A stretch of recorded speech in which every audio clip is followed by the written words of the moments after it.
Bonjour à tous, c'est Paolo et bienvenue sur la chaîne YouTube The Hop. Aujourd'hui, on se retrouve dans une vidéo où on va voir les démonstratifs en chinois.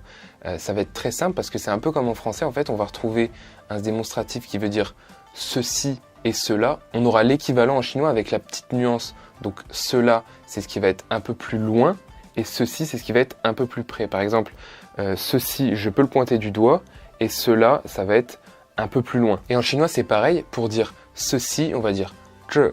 Donc, je peux montrer cet objet du doigt, zhe.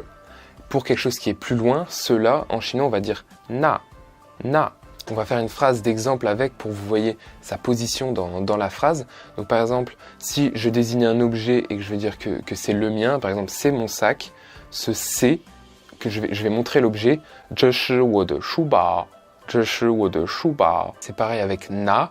Si je vais montrer que là-bas, c'est ma voiture, 那是我的车, 那是我的车. On va voir aussi une petite question assez simple qui va pouvoir vous être utile en chinois. Si on va vouloir dire en désignant un certain objet, une certaine chose, qu'est-ce que c'est que ça, qu'est-ce que c'est que ce truc, on va utiliser aussi 这, par exemple dans la question 这是什么, qu'est-ce que c'est que ça, que l'objet que je montre, 这是什么. Et là vous voyez que c'est pas comme en français, en chinois on n'a pas d'inversion du sujet, donc le 这, on va le retrouver aussi en début de phrase.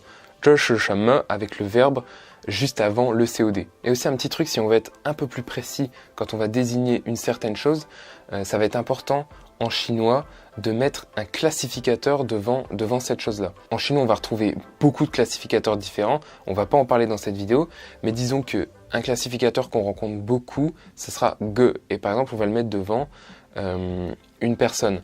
这个人, cette personne-là. Là, on est plus précis. Si je veux désigner un livre qui est un peu plus loin, on va aussi devoir mettre un classificateur parce que ce sera vraiment ce livre-là que je suis en train de parler. Mais pour les livres, ça va être un classificateur différent. On ne va pas rentrer en détail, mais pour les livres, le classificateur, ça va être bon.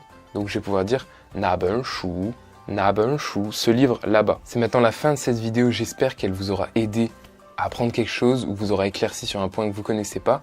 En tout cas, ça va être la fin de cette vidéo. Si vous voulez voir d'autres vidéos, regardez sur la chaîne, on fait plein d'autres vidéos par rapport au chinois, des petits points comme ça, des mots de vocabulaire.